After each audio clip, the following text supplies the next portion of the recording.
푸틴과 김정은의 회담이 끝났습니다. 이 회담을 결산하고 총정리 한번 해보겠습니다. 그리고 곧 푸틴이 한국에 수금하러 올 것 같습니다.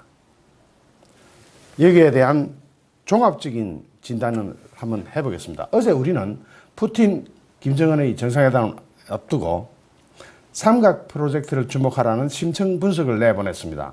여기서 우리는 이러한 이야기들이 오고 갈 것이고, 특히 공동 성명이나 이런 거 일체 없이, 공동 기자회견조차 없이 이 회담은 말잔치로 그냥 끝나버릴 것이다 라고 예측했습니다.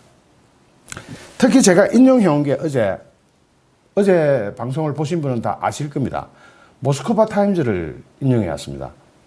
제가 어제 이거 막 정리하면서 바빠가지고 번역도 못 해드렸는데 죄송합니다.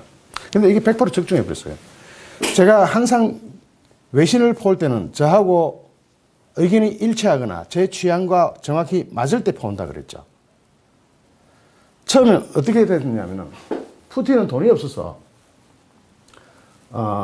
지금 대북 제재를 위반하거나 또는 다른 분쟁을 야기할 만한 그런 움직임은 보여줄 수가 없다. 시청하시기 전에 좋아요 한 번만 눌러주세요. 아마 외교적이고 경제적인 지원을 위한 말잔치 정도만 김정은은 받아갈 거다. 그리고 크레물린은 중요한 미팅인 것처럼 나발을 불겠지만, has touted, 나발을 불겠지만, 그러나 그 둘이는 조인트 스테이트먼트, 공동 성명서조차도 만들지 못하고, 또한 공식적인 서류에 사인을 하는 그런 계획조차도 없다 라고 유리 유사코프라는 사람이 이야기를 했습니다. 이 유린 유사코프는 누구냐면 푸틴의 외교 정책 보좌관입니다. 자, 오늘 공동 성명이 있었나요? 또는 공동 기자회견이라도 있었나요? 아무것도 없었죠. 뻥이요. 그냥 말잔치만 하고 끝났습니다. 그런데 이 회담을 앞두고 미국이 지중해에서 러시아 바로 코앞에서 항모전단을 전개를 했습니다. 이 항모전단이 한번 전개되면 무섭습니다. 이 항모전단 자체가 러시아 전체 군사를 상대할 수 있을 정도의 파워를 가지고 있습니다. 그래서 이것이 또 동행 취재 방식으로 CNN에 그대로 생중계돼 버렸습니다. 푸틴 봐라 하는 거죠. 니 오늘 김정은이 만나가 까불면 죽는다 하고 한번 이렇게 무력 시위를 한번 벌인 겁니다. 그리고 오늘 회담이 있기 전, 그러니까 어제 시간이니까 아마 오늘 우리나라 시간으로 새벽, 폼페이오 장관은 CBS 방송과의 인터뷰에서 비핵화 합의로 가는 길을 볼 수 있겠느냐라는 질문에 전적으로 그렇다. 오로지 김정은이가 전략적 결정을 하느냐 못하느냐 여부에 달려있다. 이때 전략적 결정이 뭐냐? 핵무기가 북한의 체제를 보장해주는 안전판이 아니라 오히려 북한의 체제 안전을 위협하는 존재라는 인식의 전환에 따른 비핵화 결정이 바로 전략적 결정이다. 이렇게 폼페이오가 얘기했습니다. 푸틴과 만나기 전에 바로 딱 김정은이 스키에 딱 들어갔겠죠. 폼페이오가 얘기한 게 전략적 결정을 하는데 그 전략적 결정이 뭐냐? 핵무기를 들고 있으면 체제 안전판이 아니라 핵무기를 들고 있는 것 자체가 체제 불안 요소다. 체제 안전을 위험하는 것이 바로 핵무기다. 이렇게 폼페이오가 이야기를 해버렸습니다. 북한과의 비핵화 협상을 묻는 질문에 대해서 그것은 반피, 평탄하지가 않을 것이고 챌린징, 도전적일 것이라면서 우리가 이 과정을 어떻게 진전시킬지에 대한 진지한 대화를 할 수 있는 여러 차례의 기회를 더 갖게 되기를 희망한다. 선의의 협상과 진정한 대화가 일어나는 한 대화는 계속될 것이고, 비핵, 이게 무슨 얘기야? 진짜로 소름, 김정은이 목 잡을 일이 생기는 겁니다. 김정은이 돼지잖아요. 그 살이 부들부들 떨리는 말을 폼페이오가 해버립니다. 만약에 비핵화 협상이 실패한다면 우리는 분명히 경로를 변경할 거다. 지금까지 대화 위주, 제재 위주로 나오던 것에서 경로를 변경해버릴 거다고 폼페이오가 이야기를 해버립니다. 그런 가운데서 푸틴과 김정은의 회담이 열렸어요. 자, 푸틴은 지금 지중해 자기 코앞에서 미군이 항모 전단을 전개하는 걸 봤고, 김정은이는 폼페이오가 입으로 탕 한 방 때리는 걸 맞아버렸어요. 그 상태에서 둘이서 만나가 회담이 되겠습니까? 둘 다 위축될 수밖에 없는 장소에서 회담이 이루어진 겁니다. 그렇게 되면 미리 예상하고 왔던, 또는 미리 주머니나 가방 속에 넣고 왔던 어떤 선물이나 이런 게 굉장히 위축될 수밖에 없어요. 미국이 이렇게 강하게 나가버리니까. 거기서 오늘 김정은이는 저기 할아버지 김일성이가 하던 차림 그대로 중전부 쓰고, 근데 중전부를 써도 참 이 돼지 새끼 안 어울리네요. 어쨌든 막 그렇습니다. 푸틴이 기자회견을 했습니다. 이 기자회견이 공동 기자회견이 아니고, 김정은이는 다른 앞 자리를 비워버리고 푸틴 혼자서 하는 겁니다. 공동성명 없다 그랬죠. 없다고 미리 제가 인용한 모스크바 타임즈에서 인용해온 거기에 어떻게 됐습니까? 공동성명 같은 거는 없을 것이고, 제재를 위반하는지도 못할 것이고, 새로운 분쟁을, 또 다른 분쟁을 야기하는지도 못할 거다. 푸틴이 이야기합니다. 푸틴이 기자회견을 통해서 이야기합니다. 김정은이 입을 대신 벌려주는 거랑 같은 거죠. 북한도 비핵화를 원하고 있다. 그 대가로 비핵화를 할 테니 체제 보장을 해달라. 체제 보장을 원한다. 이거 모르는 사람 있나요? 전부 다 알고 있고 전 세계가 다 알고 있는 김정은이 입버릇처럼 주장하는 그 내용. 푸틴이 한 번 더 읊어주는 겁니다. 그리고 체제 보장은 어떻게 하느냐? 육자회담 형식으로 해야 된다. 옛날 육자회담은 어땠나요? 비핵화를 위한 육자회담이었는데, 이번에 푸틴이 내뱉는 것은 체제 보장을 위한 육자회담을 말합니다. 북한에게 육자회담이 뭡니까? 6개 나라죠. 뭐 더 되든 덜 되든 다자 안보 협력 체제가 북한에는 필요하다. 북한을 안 따먹고 안 빼앗았고 김정은이 뭐가지 안 따겠다는 약속을 미국만 하는 게 아니라 러시아, 일본, 중국, 한국 다 같이 모여서 약속해주자. 다자 안보 협력 체제가 필요한 것이다. 거기다가 영국이나 프랑스, 독일 이런 데까지 낄 수도 있습니다. 그러면 6자회담, 8자회담, 10자회담, 12자 회담, 14자 회담도 될 수 있겠네요. 김정은이 이번 그러면 더 째질까요? 물론 도움이 되고 안 하는 것보다는 낫겠지만은 이거 다 옛날에 하던 얘기예요.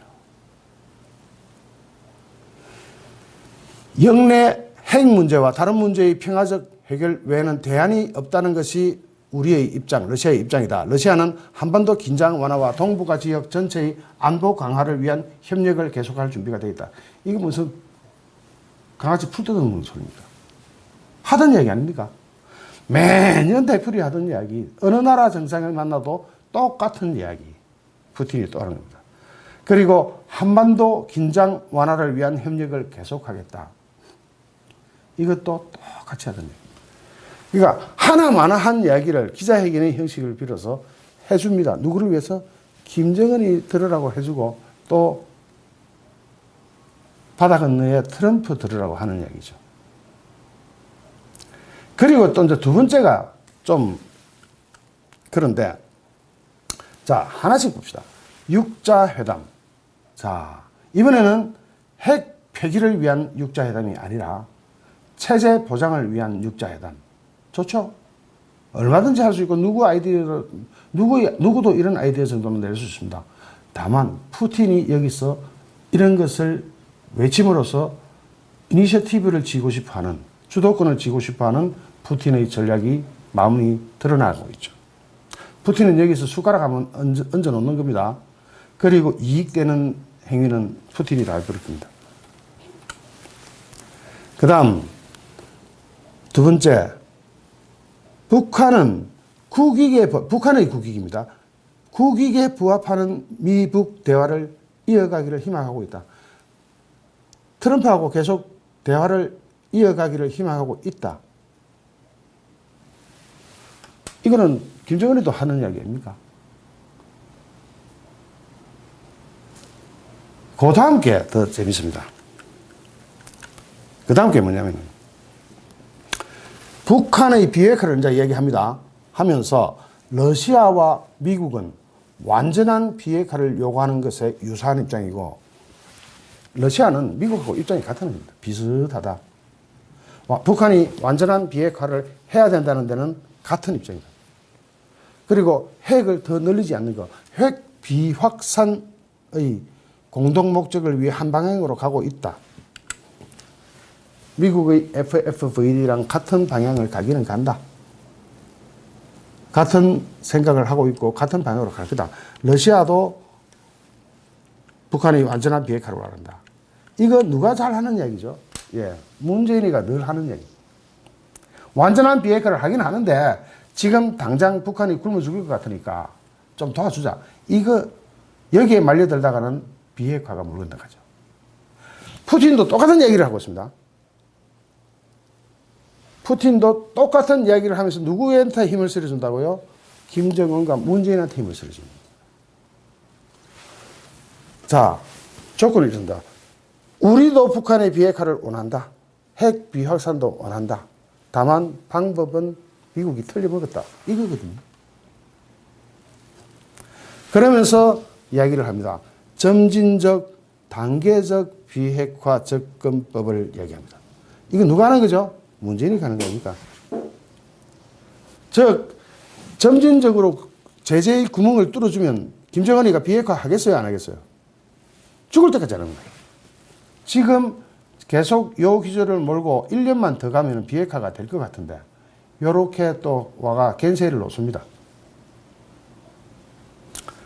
지금 겐세이를 놓지 않아줘야 될 때거든요. 지금 이렇게 말리면 안 될 때입니다.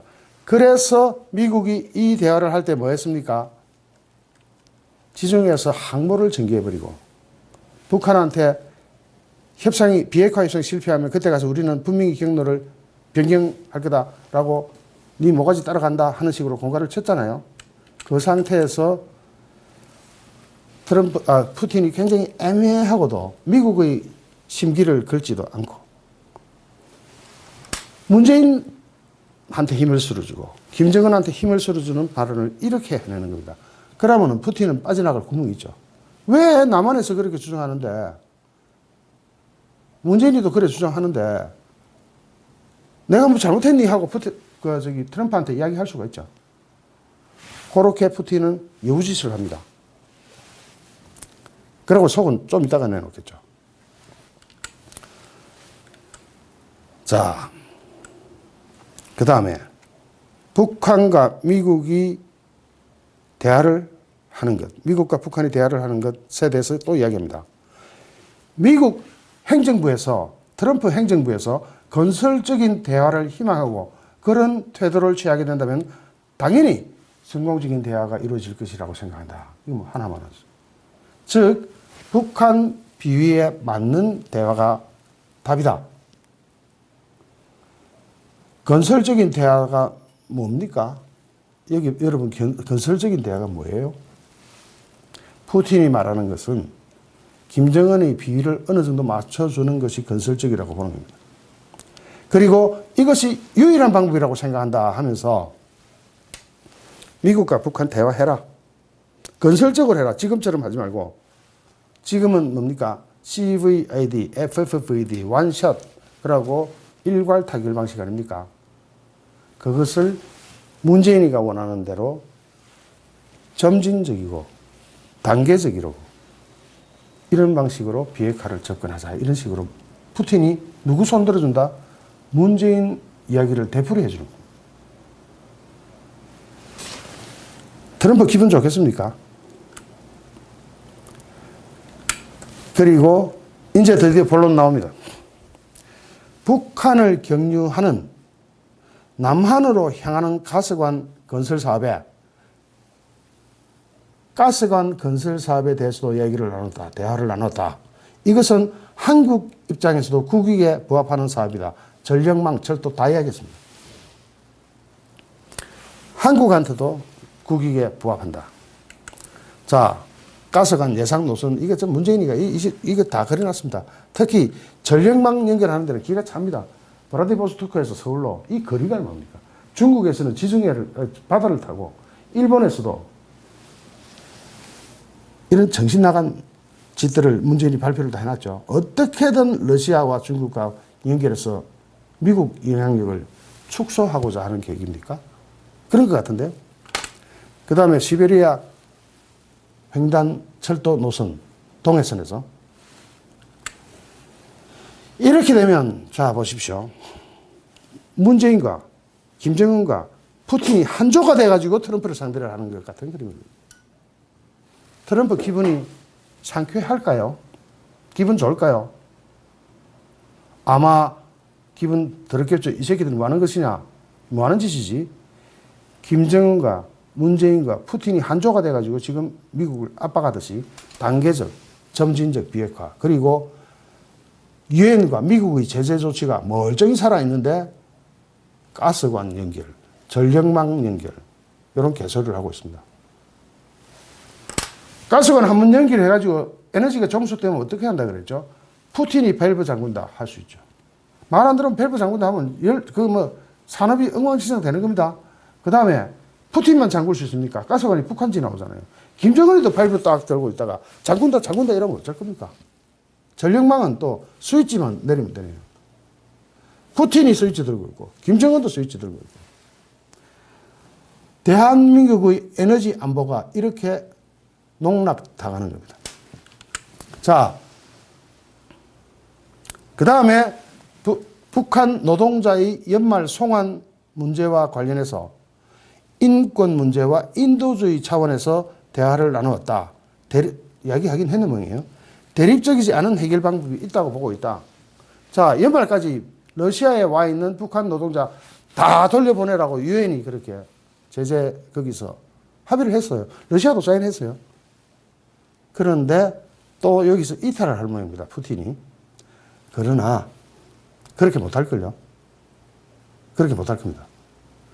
그렇게 하면은 지금 푸틴이 먹고 있는 제재보다 더한 제재가 푸틴 아가리 속으로 날아 들어갈 겁니다. 지금 러시아에는 북한에서 파견된 노동자가 상당히 많습니다.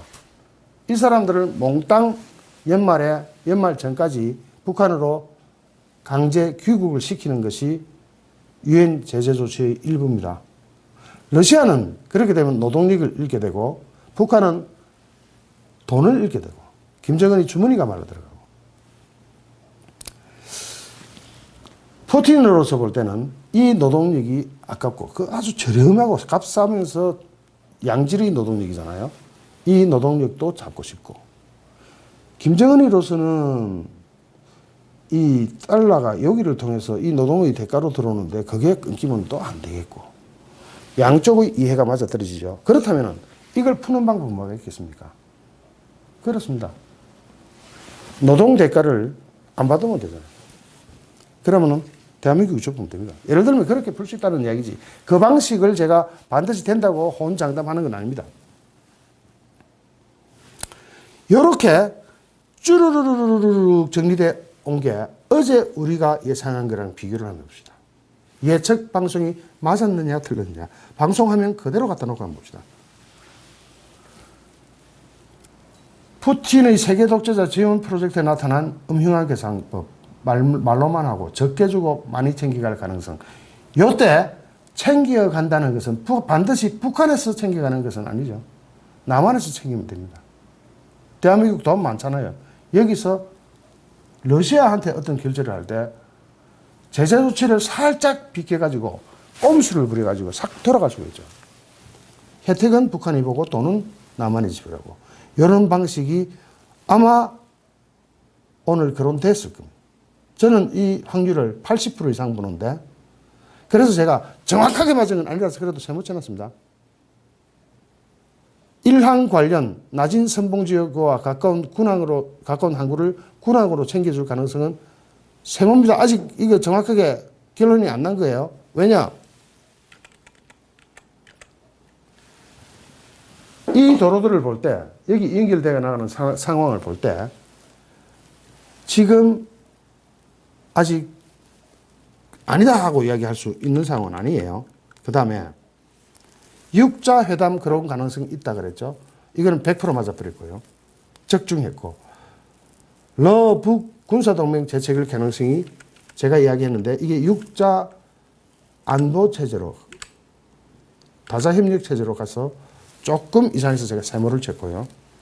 5번, 기타 러시아의 인도적 북한 지원 프로젝트가 발표될 거다. 오늘 나왔습니다. 참, 아까 거기서는, 여기는 안 들어가 있는데, 오늘 나왔던 내용이에요. 인도적 지원 있다, 하겠다라고 푸틴 입에서 나갔습니다.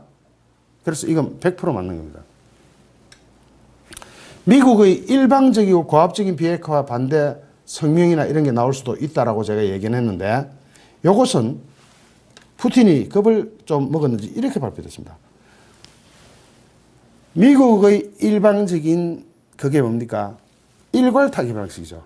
그것을 점진적 단계적 접근법이라는 말로 해가지고 살짝 돌아갔기 때문에 이것도 거의 맞는 겁니다. 미국의 일괄 타결 방식은 반대하는 거죠. 그리고 점진적 단계적 비핵화 접근법이 나올 거다. 이 100% 오늘 나왔네요. 그리고 삼각 프로젝트 구상, 오늘 노골적으로 나왔습니다. 아주 노골적으로 나왔고요. 자, 이렇게 볼 때